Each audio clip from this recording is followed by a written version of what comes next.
بسم اللہ الرحمن الرحیم الحمدللہ رب العالمین والصلاة والسلام علی خاتم النبیین۔ ناظرین و سامعین السلام علیکم ورحمۃ اللہ وبرکاتہ۔ حدیث پر عمل کے لحاظ سے یہ حدیث اسلامی قانون کا دوسرا ماخذ ہے، بنیادی ماخذ ہے۔ عقلی لحاظ سے اور تاریخی لحاظ سے کچھ ابتدائی گفتگو کی تھی، تو اسی سلسلہ کلام کو آگے بڑھاتے ہوئے آج قرآن و حدیث کی روح سے حدیث کی اہمیت، حدیث کی حجیت آپ کے سامنے بیان کی جائے گی۔ میں شکر گزار ہوں اپنے ہوسٹ اور آرگنائزر افتخار علی گیلانی صاحب کا کہ انہوں نے ایک مبارک سلسلہ علوم اسلامیہ کے حوالے سے شروع کیا ہے۔ اللہ تعالیٰ سے دعا ہے کہ اللہ تعالیٰ انہیں مزید دین مبین کی خدمت کی توفیق عطا فرمائے، اور جن اہل علم حضرات سے یہ رابطے میں رہتے ہیں ان کے علم سے، ان کے تجربات سے انسانیت کے لیے، امت مسلمہ کے لیے جو ہے وہ استفادہ کا ذریعہ بنے، اور مجھ جیسا طالب علم بھی اس سلسلے میں اپنا نام لکھوا رہا ہے، شامل ہو رہا ہے۔ معزز سامعین، حدیث شریف پر عمل کرنا، یہ بات کل بھی واضح ہو گئی تھی کہ حدیث شریف کا جب بھی ہم لفظ استعمال کرتے ہیں تو اس سے مراد حدیث صحیح ہوتی ہے، ضعیف یا موضوع حدیث اس سے مراد نہیں ہوتی، صحیح حدیث اس سے مراد ہوتی ہے۔ تو خود اللہ تعالیٰ نے قرآن حکیم میں متعدد بار حضور صلی اللہ علیہ وسلم کی اطاعت کا، آپ کی اتباع کا حکم دیا ہے، اور وہ حکم مستقل حکم ہے۔ اس کا تعلق حضور صلی اللہ علیہ وسلم کی زندگی کے ساتھ بھی ہے، اور آپ صلی اللہ علیہ وسلم کیونکہ پوری انسانیت کے تا قیامت نبی ہیں۔ قُلْ يَا أَيُّهَا النَّاسُ إِنِّي رَسُولُ اللَّهِ إِلَيْكُمْ جَمِيعًا، کہ اے نبی آپ اعلان کر دیں کہ میں تم سب کی طرف اللہ کا رسول بن کر آیا ہوں۔ آپ کے زمانے نبوت کی نہ کوئی تحدید ہے، نہ اس کی کوئی تاریخی تحدید، نہ کوئی جغرافیائی تحدید، بلکہ جہاں جہاں اللہ رب العزت کی ربوبیت ہے وہاں وہاں رسول اللہ صلی اللہ علیہ وسلم کی رسالت ہے۔ تو آپ کی اطاعت اور اتباع آج بھی اور قیامت تک لازم اور فرض ہے، بلکہ صحیح تر الفاظ یہ ہیں کہ اللہ تعالیٰ کی اطاعت پاسبل ہی نہیں ہے، ممکن ہی نہیں ہے جب تک کہ رسول اللہ صلی اللہ علیہ وسلم کی اطاعت نہ کی جائے۔ تو اللہ تعالیٰ نے قرآن حکیم میں جہاں رسول اللہ صلی اللہ علیہ وسلم کا منصب رسالت بیان کیا، آپ کو یا ایھا الرسول کہہ کے پکارا، آپ کو یا ایھا النبی کہہ کے پکارا، وہاں اللہ رب العزت نے حضور صلی اللہ علیہ وسلم کے متعدد مناصب اور بھی بیان فرمائے۔ مثال کے طور پر آپ پوری انسانیت کے مطاع ہیں، مطاع عالم ہیں، یعنی پوری انسانیت اس بات کی پابند ہے کہ وہ آپ کی اطاعت کرے، عقلاً بھی پابند ہے، شرعاً بھی پابند ہے، اور تاریخی لحاظ سے بھی پابند ہے کہ جن قوموں نے اپنے رسول کی اطاعت نہیں کی تو بالآخر پھر ان کا انجام کیا ہوا۔ مستقل آیات ہیں قرآن پاک کی، یا ایھا الذین آمنوا اطیعوا اللہ واطیعوا الرسول واولی الامر منکم واطیعوا اللہ واطیعوا الرسول لعلکم ترحمون۔ ایمان والو، اللہ کی اطاعت کرو، اللہ کے رسول کی اطاعت کرو، اور تم میں سے جو ذمہ دار افراد ہیں جنہیں کوئی ذمہ داریاں سونپی گئی ہوں، ایک گلی محلے کی چھوٹی سی یونین کونسل سے لے کر اور عالمی امارت خلافت اسلامیہ تک جو بھی انتظامی یا مذہبی ذمہ دار لوگ ہیں ان کی اطاعت کی جانی چاہیے۔ اور پھر ایک اور آیت میں جو دوسری میں نے آپ کے سامنے تلاوت کی، سورہ آل عمران کی آیت ہے کہ اللہ اور اس کے رسول کی اطاعت کرو تاکہ تم پر رحم کیا جائے۔ سامعین محترم، اطاعت کا زیادہ تر تعلق انسان کی ظاہری زندگی کے ساتھ ہے، اس کا رکھ رکھاؤ، اس کا رہن سہن، اس کی نماز، اس کا لائف سٹائل، اس کی وہ ساری چیزیں جو ہم کانوں سے سنتے ہیں، آنکھوں سے دیکھتے ہیں اور دل سے محسوس کرتے ہیں، اس کا تعلق ظاہری زندگی کے ساتھ ہے، یہ بھی لازم ہے۔ لیکن اتباع کا تعلق قلبی زندگی کے ساتھ ہے، دل کے ساتھ۔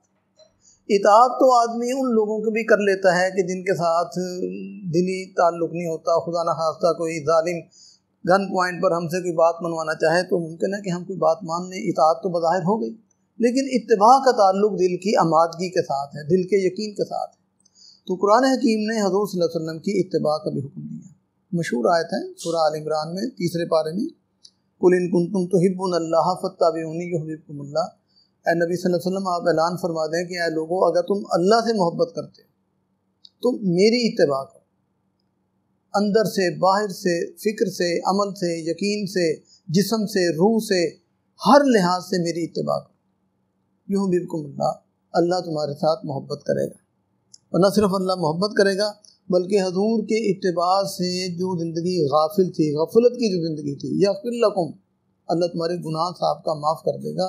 یہ اتنی بڑی آفر ہے کہ سابقہ گناہوں کی معافی مل جائے اور آئندہ بخشش اور مغفرت کا جو ہے وہ بشارت مل جائے، دنیا اور آخرت کی کامیابی کی بشارت مل جائے۔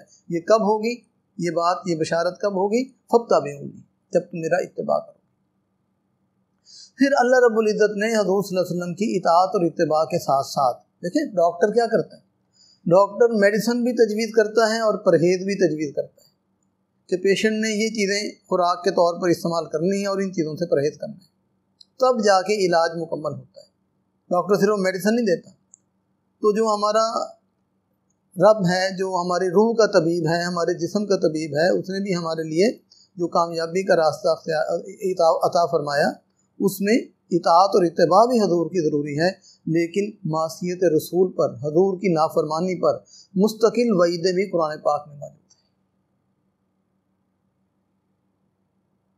کہ رسول اللہ صلی اللہ علیہ وسلم کی اطاعت اور حضور صلی اللہ علیہ وسلم کی نافرمانی یہ کوئی منمانی چیز نہیں ہے کہ جب دل آیا اطاعت کر لی، جب دل آیا نافرمانی کر لی۔ یہاں مرضی نہیں چلتی، یہاں اللہ کا حکم چلتا ہے۔ ارشاد فرمایا کہ جو لوگ اللہ اور رسول کی جو لوگ رسول اللہ کی مخالفت کرتے ہیں، انہیں اس بات سے ڈرنا چاہیے کہ وہ دنیا اور آخرت میں بدترین حالات کا شکار ہوں۔ فَلْيَحْذَرِ الَّذِينَ يُخَالِفُونَ عَنْ أَمْرِهِ أَن تُصِيبَهُمْ فِتْنَةٌ أَوْ يُصِيبَهُمْ عَذَابٌ أَلِيمٌ۔ صرف آخرت کا عذاب نہیں ہے، دنیا کے فتنے، دنیا میں امن نہ ہو، دنیا میں انصاف نہ ہو، دنیا میں جان مال عزت کا تحفظ نہ ہو، دنیا میں امن پیار محبت نہ ہو، انصاف نہ ہو، یہ دنیا جہنم ہے، بلکہ جہنم سے بھی بدتر ہے۔ جہنم میں اللہ تعالیٰ معاف فرمائے، اللہم اجرنا من النار، ہر قسم کی اذیت ہے، لیکن ایک اذیت ایسی ہے جو جہنم میں نہیں ہے، دنیا میں ہے، وہ ہے ناانصافی کی اذیت۔ جہنم میں جانے کے بعد کسی بھی شخص کو یہ احساس نہیں ہوگا کہ میرے ساتھ زیادتی ہوئی ہے، ناانصافی ہوئی ہے۔ حل تجزون الا ما کنتم تعملون، جو کچھ کر کے آئے ہو وہی کچھ بھگت رہے ہو۔ تو یہ جو ناانصافی کا جہنم جو دنیا میں دہک رہا ہے، یہ حضور کی نافرمانی، حضور کی اطاعت سے منہ موڑنے کا منطقی نتیجہ ہے، کیونکہ رسول اللہ صلی اللہ علیہ وسلم کی بعثت کا مقصد اللہ رب العزت نے یہ بھی عطا فرمایا کہ وَأُمِرْتُ لِأَعْدِلَ بَيْنَكُمْ، کہ مجھے حکم ملا ہے کہ میں تمہارے درمیان عدل کروں۔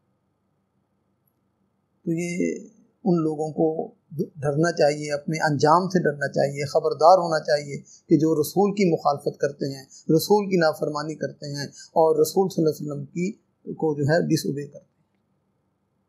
تو کچھ آیات ایسی ہیں جن میں اطاعت رسول، اتباع رسول کا حکم ہے، اور کچھ آیات ایسی ہیں جس میں نافرمانی رسول پر وعید سنائی گئی ہے۔ آج دنیا اس کا نمونہ بنی ہوئی ہے۔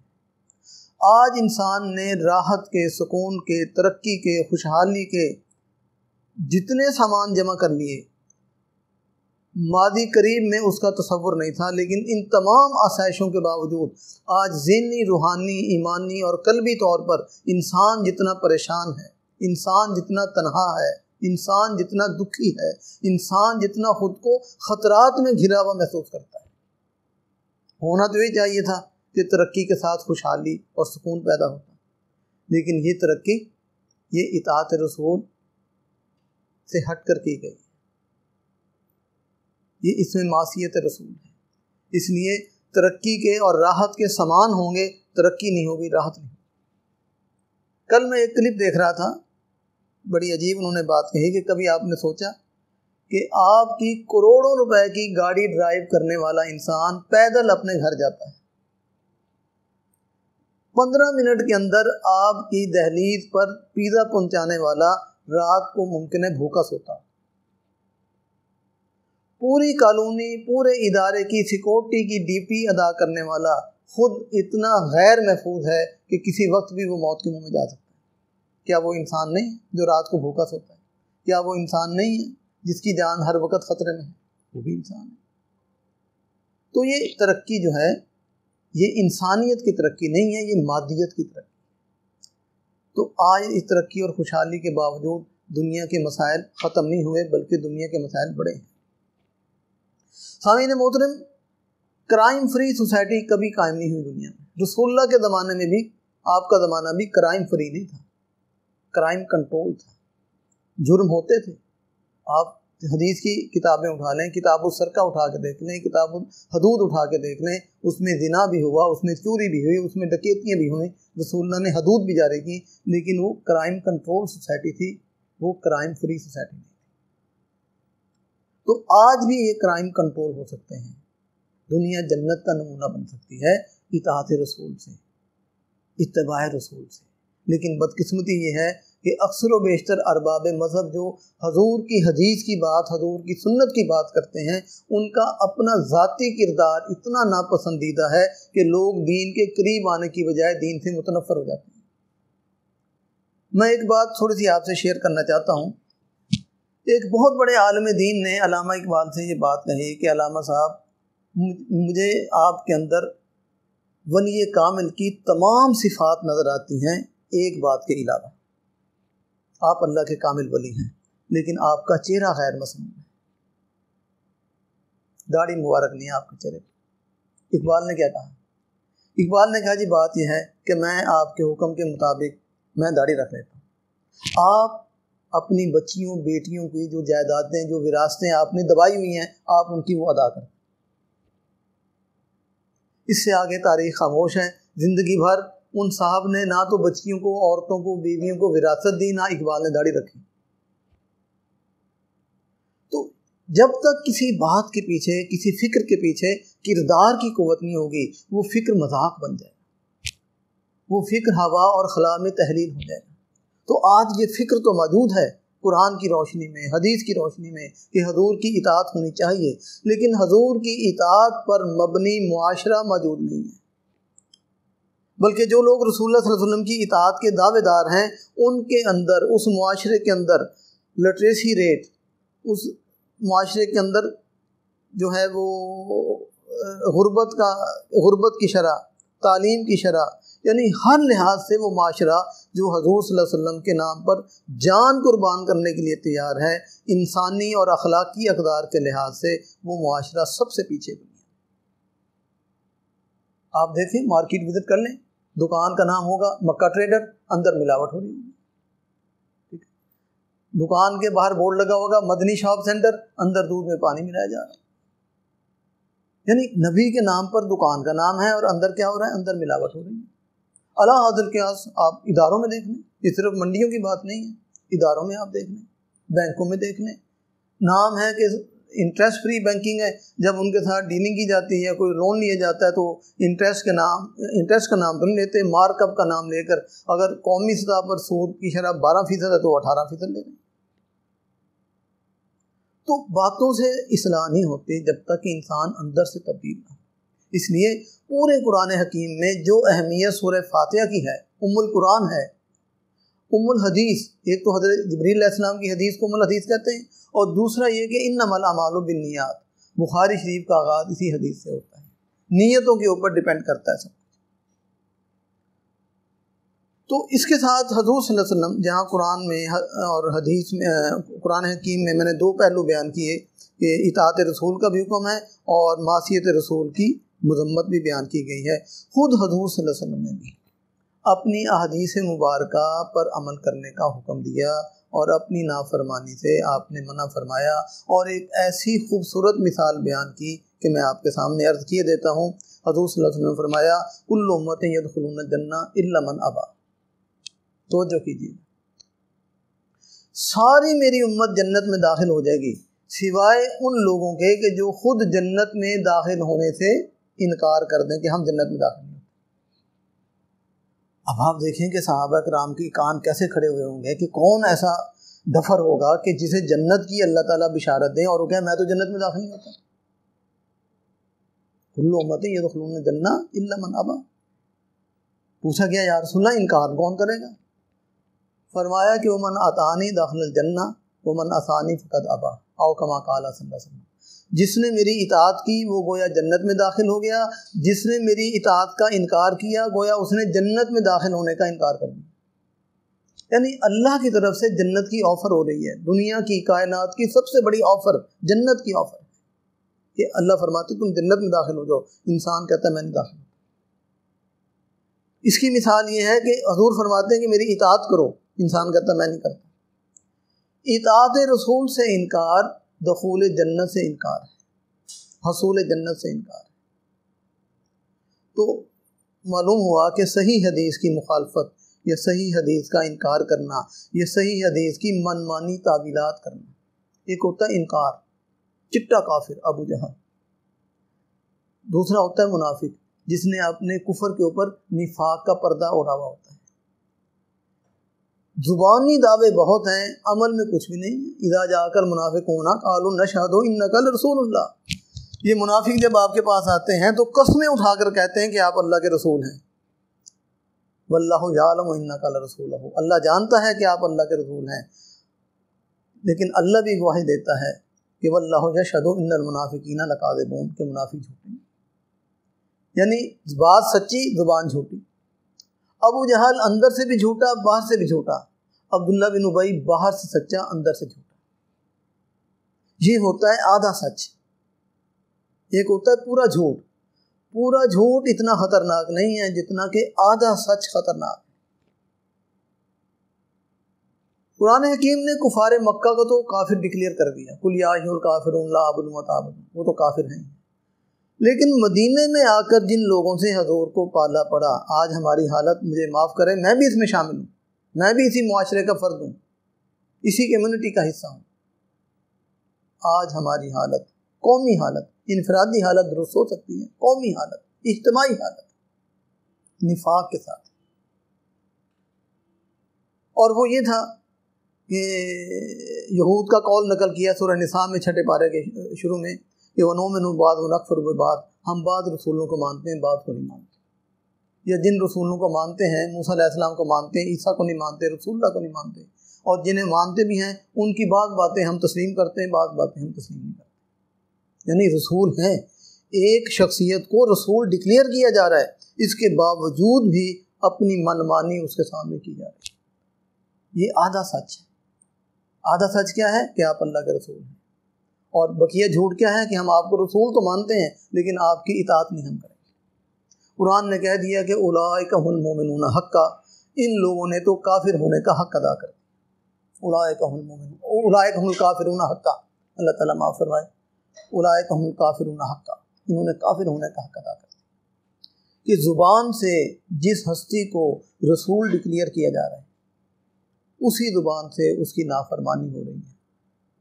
یہ بالکل ایسے ہی ہے، قریب کے ماحول کی مثال دوں، ایک بچہ ایک شخص کو اپنا ٹیچر ڈکلیئر کرتا ہے کہ آپ میرے ٹیچر تو ہیں لیکن میں آپ کی بات نہیں مانوں گا، میں وقت پر نہیں آؤں گا، میں لیکچر تیار نہیں کروں گا، میں اسائنمنٹ تیار نہیں کروں گا، میں پریزنٹ، ہیں آپ میرے ٹیچر۔ کوئی شخص کسی شخص کو اپنا والد ڈکلیئر کر دے کہ آپ میرے والد صاحب ہیں، لیکن یہ کہ میں آپ کی بات نہیں مانتا، آپ میرے والد ہیں، آپ کا کوئی حکم، آپ کی کوئی پابندی میرے لیے نہ پابندی ہے نہ حکم ہے۔ آپ دیکھیں باپ بیٹے کا رشتہ رہے گا، استاد شاگرد کا رشتہ رہے گا۔ کوئی پیشنٹ یہ کہتے ہیں کہ آپ میرے معالج تو ہیں، ڈاکٹر تو ہیں، لیکن یہ کہ میں آپ کو اپنا جو ہے کوئی پرہیز، کوئی علاج میں آپ کے کہنے کے مطابق نہیں کروں گا۔ 1 منٹ میں ہی ڈاکٹر اور مریض کا تعلق ختم، 1 منٹ میں استاد شاگرد کا تعلق ختم، 1 لمحے میں بیٹے باپ کا تعلق ختم۔ اسی پر قیاس کیجیے کہ آپ میرے رسول تو ہیں لیکن میں آپ کی بات نہیں مانوں گا۔ بات میں کس کی مانوں گا؟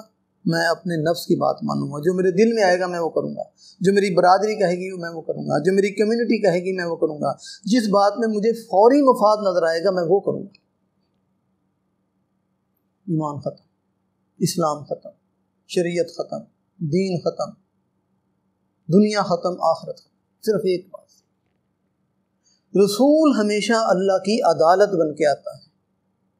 کتب اللہ لاغلبن انا ورسلی، کوئی عدالت، کوئی ریاست عدالت کو ڈس اوبے نہیں کر سکتی۔ ریاست کی بقا، ریاست کا قیام، ریاست کا کل عمل اسی بات پر مبنی ہے کہ وہ عدالت کو، قانون کو اوبے کر رہے ہیں۔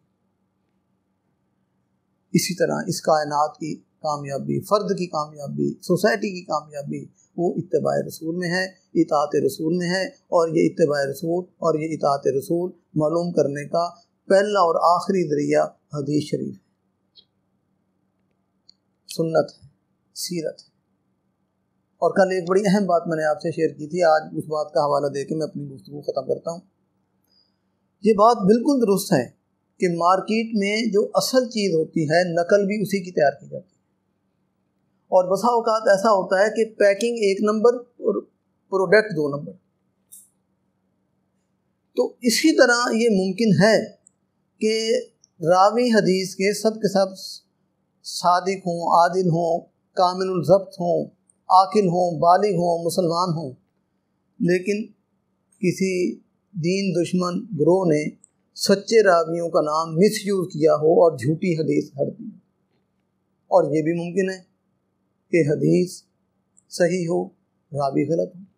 اس کی مثال میں نے ابھی آپ کو سورہ منافقون سے دی۔ منافقین جھوٹے تھے لیکن گواہی سچی دیتے تھے۔ اذا جاءک المنافقون قالوا نشہد انک لرسول اللہ، کہ آپ اللہ کے رسول ہیں۔ تو ہمیں بیک وقت صحت حدیث کے لیے دونوں چیزوں کو دیکھنا ہے، روایت کو بھی دیکھنا ہے، درایت کو بھی دیکھنا ہے۔ اور تیسری اہم بات یہ کہ ہم نے حدیث کے سبب ورود کو بھی دیکھنا ہے، کہ جس پس منظر میں حضور صلی اللہ علیہ وسلم نے حدیث ارشاد فرمائی تھی، کیا وہ پس منظر، کیا وہ چیز آج تک موجود ہے؟ یہ اس پہ امپلیمنٹیشن اس کی ہوتی ہے۔ یہ تمام چیزیں دیکھنے کے بعد روایت کو، درایت کو، سبب ورود کو، ٹھیک ہے۔ اب دیکھیں نا، اس سوال ایک ہے، حضور کریم جواب مختلف ارشاد فرماتے ہیں۔ ایک شخص آ کر عرض کرتا ہے یا رسول اللہ سب سے افضل عمل کیا ہے؟ اب حضور جانتے ہیں کہ یہ شخص بزدل ہے، جہاد سے دل چراتا ہے۔ آپ فرماتے ہیں سب سے افضل عمل اللہ کے راستے میں جہاد کرنا ہے۔ کچھ وقت بعد کچھ دوسرا آدمی آ کر یہی سوال کہتا ہے یا رسول اللہ سب سے افضل عمل کیا ہے؟ آپ جانتے ہیں کہ یہ شخص والدین کا ڈس اوبے کرتا ہے۔ آپ فرماتے ہیں کہ سب سے افضل عمل ایمان کے بعد، ایمان باللہ کے بعد سب سے افضل عمل اپنے والدین کی اطاعت کرنا ہے۔ بخیل آدمی آ کر کہتا ہے یا رسول اللہ سب سے افضل عمل کیا ہے؟ آپ فرماتے ہیں افضل عمل اللہ کے راستے میں صدقہ خیرات کرنا ہے۔ تو اب ہمارے لیے کیا حکم ہے؟ ہم بیک وقت ان سارے احکامات کے پابند ہیں۔ ہم نے صدقہ خیرات بھی کرنا ہے، والدین کی فرما برداری بھی کرنی ہے، اور اپنے میدان میں رہتے ہوئے جہاد بھی کرنا ہے۔ سامعین، جو میرا اور آپ کا میدان ہے وہ کلاشنکوف کا میدان نہیں ہے، وہ شاہین مزائل کا میدان نہیں ہے، قلم کا میدان ہے۔ شاہین والے شاہین سے لڑیں گے، حطب والے حطب چلائیں گے، میرا اور آپ کا فیلڈ نہیں ہے۔ جس طرح سپریم کورٹ کے سامنے پرائیویٹ سپریم کورٹ نہیں بنائی جا سکتی، اسی طرح جی ایچ کیو کے سامنے پرائیویٹ جی ایچ کیو نہیں بنایا جا سکتا۔ مسلح افواج موجود ہیں، وہ جہاد کریں، آگے جائیں۔ ہاں، اگر ان کے اندر کوئی ایسا پرابلم ہے تو یہ قومی ایشو ہے، اسے قومی طریقے سے حل کریں گے، اسے آپ اپنی فوج کے خلاف تلوار اٹھا کے تو حل نہیں کریں گے۔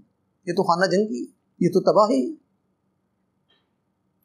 تو جس طرح پرائیویٹ سپریم کورٹ نہیں ہو سکتی، اس طرح پرائیویٹ جی ایچ کیو بھی نہیں ہو سکتا۔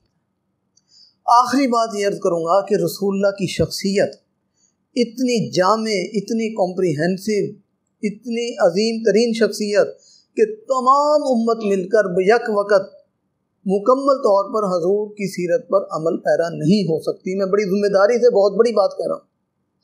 حضور کی عسکری سنت کو آج جنرل باجوہ جو ہے اوبے کرے گا، میں نہیں کر سکتا، میرا فیلڈ ہی نہیں ہے عسکری، میرا فیلڈ ہے تعلیم۔ حضور کی تعلیمی سنت کو انشاءاللہ میں اوبے کروں گا، اور میں کر بھی رہا ہوں۔ یہ کسی تاجر کا کام نہیں ہے، یہ کسی بزنس مین کا کام نہیں۔ حضور تاجر بھی تھے، حضور کی تجارتی سنتوں کو تاجر اوبے کریں گے، حضور کی تعلیمی سنتوں کو استاد اوبے کرے گا، حضور کی عسکری سنت کو فوج اوبے کرے گی۔ حضور صلی اللہ علیہ وسلم قاضی القضاء، چیف جسٹس بھی ہیں انسانیت کے۔ اِنَّا أَنزَلْنَا إِلَيْكَ الْكِتَابَ بِالْحَقِّ لِتَحْكُمَ بَيْنَ النَّاسِ بِمَا أَرَاكَ اللَّهُ۔ اے نبی، یہ ہم نے جو کتاب حق کے ساتھ آپ پر اتاری ہے، اس لیے تاکہ آپ اس کی روشنی میں لوگوں کے جھگڑوں کے فیصلے کریں۔ اب میں نہیں فیصلے کر سکتا، میں جج نہیں بن سکتا، چیف جسٹس کرے گا۔ یعنی ایک نچلی عدالت سے لے کر، ایک مجسٹریٹ کی عدالت سے لے کر ایک سپریم کورٹ تک، جوڈیشل کونسل تک، یہ فیلڈ اس کا ہے، میرا فیلڈ ہی نہیں۔ لیکن ان امت کے ان تمام طبقات نے اپنے اپنے فیلڈ کے مطابق حضور کی سنت کا اتباع کرنا۔ اب ایک امام مسجد کھڑا ہو جائے میں جہاد کروں گا، میں تو امریکہ کے خلاف کھڑا ہو رہا ہوں۔ جس طرح کوئی بریگیڈیئر بیچارہ جمعے کا خطبہ نہیں دے سکتا، منع نہیں ہے، دینا چاہے دے سکتا ہے، لیکن جو ہمارا کلچر ہے میں اس حوالے سے بات کر رہا ہوں۔ جمعے کا خطبہ، عید کا خطبہ، نکاح کا خطبہ دینا ارباب مذہب کا کام ہے، وہ خطبے دیں، حضور کی سنت کو زندہ رکھیں، نکاح کی سنت کو، جمعے کی سنت کو، عیدین کی سنت کو ارباب مذہب زندہ رکھیں۔ تو جامع شخصیت، جامع سیرت، جامع ہستی کہ تمام انسانیت اپنے اپنے فیلڈ میں اس ہستی کا اتباع کریں گے۔ اور لقد کان لکم فی رسول اللہ اسوۃ حسنہ، حسن یوسف دم عیسیٰ ید بیضا داری، آنچ خوبہ ہمہ دارن تو تنہا دار۔ اس بات کو اگر ہم کلیئر کر لیں تو ہمارے جو اداروں کا کلیش ہے، کبھی جوڈیشری قانون سازی کی طرف آ جاتی ہے، کبھی قانون ساز ادارے جو ہیں وہ فیصلوں کی طرف آ جاتے ہیں، عدالت فیصلہ دیتی ہے، لا انفورسمنٹ ایجنسی انہیں نافذ نہیں کرتی، ریاست کے اندر کلیش شروع ہو جاتا ہے، اور یہ تباہی ہے، یہی خانہ جنگی ہے۔ اس سے بچنے کے لیے یہ ہے کہ لا انفورسمنٹ ایجنسیاں اپنا کام کریں، عدالتیں اپنا کام کریں، فوج اپنا کام کریں، سویلین اپنا کام کریں، اور جو بھی اپنا اپنا کام کریں گے انہیں حضور کی زندگی میں مکمل رول ماڈل مل جائے گا۔ اللہ تعالیٰ سے دعا ہے کہ اللہ تعالیٰ ہمیں باتوں سے بڑھ کر ایک ایسا کردار بھی، زندہ جاوید کردار، کہ جسے ہم دنیا کے سامنے پیش کر سکیں، جسے اقبال نے کہا تھا کہ دور ملوکیت میں اسلام کے روشن چہرے پر جو سیاہ پردے پڑ گئے تھے، اگر ایک جنوبی ایشیا میں مسلم اسلامی ریاست قائم ہو جاتی ہے تو ہم دوبارہ سے دنیا کے سامنے اسلام کا روشن چہرہ پیش کر سکیں گے۔ سامعین محترم، اسلام کا روشن چہرہ میں نے اور آپ نے ہی پیش کرنا ہے۔ اب نہ فرشتوں نے آنا ہے، نہ نبیوں نے آنا ہے، نہ صحابہ نے، نہ اہل بیت نے، وہ اپنے اپنے دور میں اپنا رول پلے کر سکیں۔ تو ہم روشن چہرہ تو تب اسلام کا دکھا سکیں گے جب ہمارا اپنا کردار روشن ہو۔ اقبال نے اسی بات کو کہا تھا کہ قوت عشق سے ہر پست کو بالا کر دے، دہر میں اس میں محمد سے اجالا کر دے۔ اقول قولی ھذا واستغفر اللہ لی ولکم ولسائر المسلمین والمسلمات۔